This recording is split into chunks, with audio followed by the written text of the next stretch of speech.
Buenas tardes y bienvenidos una vez más a nuestro programa Memorias de Lora, aquí en Onda Cero, Lora del Río.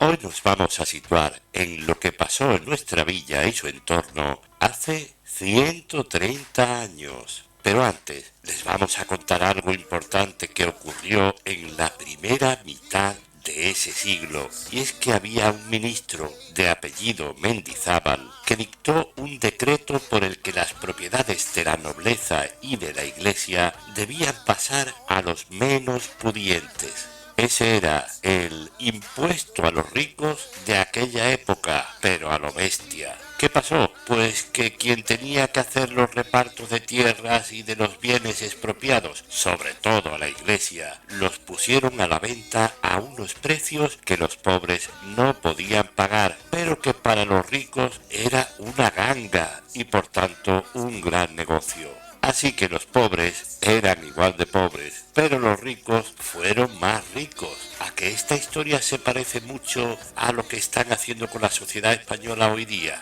Exacto. Bajo la apariencia populista de Robin Hood de quitarle al rico para dárselo al pobre, al final termina igual que entonces, solo que ahora aparece gente muy adinerada que se disfraza de progre.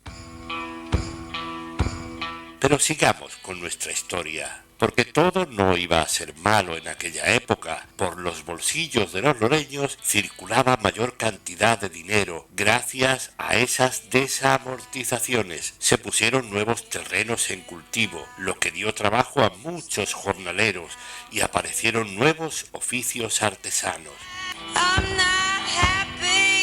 El pueblo había cobrado ya el aspecto que iba a mantener hasta bien entrada la segunda mitad del siglo XX. Era una villa rural aquejada por frecuentes sequías y alguna que otra vez por temporales y riadas. Esto provocó que a finales del siglo XIX el número de jornaleros sin trabajo en Andalucía llegase a ser alarmante. La subsistencia se convirtió en una prioridad y miles de trabajadores en paro se echaron a las calles. De la serenidad al conflicto solo había un pequeño paso, y si no, juzguen ustedes. En Écija, el alcalde mandó a la Guardia Civil para que protegiera los puestos de la plaza de abastos ante el fundado temor de que la falta de alimentos provocara que los vecinos tomaran los comestibles por la fuerza. En Carmona hubo varias detenciones por los mismos motivos y en Lora los obreros se concentraron en la plaza del ayuntamiento, la placita del reloj, pidiendo trabajo. El alcalde loreño solicitó al gobernador civil que los parados fuesen colocados inmediatamente en los trabajos que se estaban realizando en la carretera de Carmona. De lo contrario, decía el alcalde, que no se hacía responsable de los alborotos que pudieran surgir.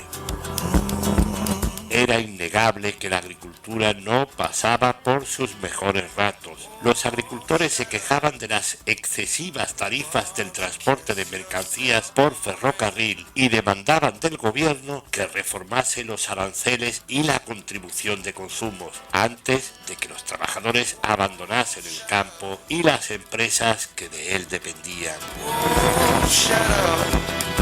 Con esta situación desesperada, miles de personas se habían inscrito para marcharse a Argentina, un país próspero y con medios para muchísima mano de obra extranjera. Sabedor de las necesidades que se acumulaban en Europa y para fomentar la inmigración europea, el gobierno argentino ofrecía la explotación de nuevas tierras y trabajo en las industrias, el servicio doméstico o la enseñanza. Aquí, al desempleo y a la escasez de recursos, vino a sumarse el mal tiempo meteorológico. En la provincia de Sevilla se habían paralizado todas las faenas agrícolas a causa de la prolongada sequía. En España, esa sequía y las fuertes tormentas ocasionales habían reducido considerablemente todas las cosechas. A pesar de todo, para las crudezas del tiempo o las propagaciones de enfermedades, los loreños tenemos un remedio tan extraordinario como eficaz. Existe en esta villa una antiquísima tradición por la que la patrona, la Virgen de Setefilla, es traída al pueblo cada cierto tiempo a petición de los loreños y setefillanos. Eran periodos de una grave sequía y por ello Lora pidió el traslado de la Virgen. Se la trajo en 1890 desde su santuario en la sierra hasta la iglesia parroquial. Como siempre, la Virgen atendió a las rogativas de sus fieles y llovió. Pero la meteorología no entiende de las costumbres ni de las necesidades del hombre, y casi sin anunciarlo, el suelo seco pasó a estar saturado de agua. Tanto llovió en la Vega Loreña que la Virgen fue sacada en rogativas para que cesaran los muchos temporales que nos estaban azotando. Se encadenó, por tanto, otra gran catástrofe. En Sevilla capital las inundaciones convertían en lagunas amplias extensiones de las zonas bajas de la ciudad, reventaban los pozos negros y promovían la contaminación de las aguas y el aire, además de producir daños materiales muy considerables en los hogares, el comercio, la industria, la agricultura y los puertos. En Lora, el río llevaba ya 2 metros por encima de su nivel normal y seguía subiendo. Este descomunal crecimiento llegó a cubrir y sobrepasar los pilares del puente de hierro del ferrocarril entre Lora y Guadajoz, que había perdido ya 2 de sus columnas. Y como la vía del tren estaba cortada en ese punto, los viajeros se tenían que bajar, cruzar el puente a pie con las maletas y todo y montarse en un tren que había al otro lado para seguir el viaje hacia Lora, Córdoba o Madrid. Los trenes debían circular con tanta precaución que desde Sevilla a Córdoba se tardaba la friolera de 7 horas por el pésimo estado de las vías. En el pueblo, varias familias loreñas tuvieron que ser realojadas porque sus viviendas habían sido derribadas por la fuerza del agua. En el hundimiento de una de esas casas murieron sepultados un matrimonio y su hija. En Villaverde se habían hundido 283 casas, en La Rinconada 60 y quedaron ruinosas 70 más. En La Algaba 133 casas derrumbadas, en Brenes 5, en Cantillana, entre hundidas y ruinosas 125. El propio José Montoto y González de la Oyuela describiría esa riada de 1892 como espantosa, a pesar de que la recordaba solo como una pesadilla porque tenía 3 años de edad. La gente no tenía comida ni dinero para comprarla, se pasaba hambre. Entonces el ayuntamiento loreño decidió repartir entre los vecinos panes y guiso de garbanzos, patatas y bacalao o cualquier otro alimento. Y es que el temporal causó un gran daño, no solo a la sociedad loreña, sino a la región andaluza al completo. El Guadalquivir se salió de su cauce a lo largo de todo su recorrido. El caudal del río enterró la trianera plaza del Altozano hasta el primer piso de las viviendas y llegó a anegar incluso la mismísima Alameda de Hércules hasta el punto de que para cruzarla era necesario ir en barca de remos.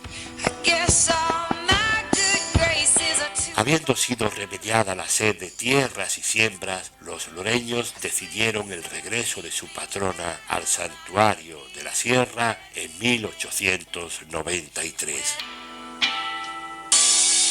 Con la Virgen en Sierra Morena, los cielos volvieron a descargar sus iras sobre los campos y las casas. En pleno verano, un tiempo tormentoso reinaba en casi toda la península. Hubo sitios donde el agua alcanzó el metro de altura y se cortaron las comunicaciones telegráficas. En algunos pueblos de Sevilla, las chispas caídas causaron varias desgracias personales. En Lora, concretamente, un rayo mató a uno de los vecinos.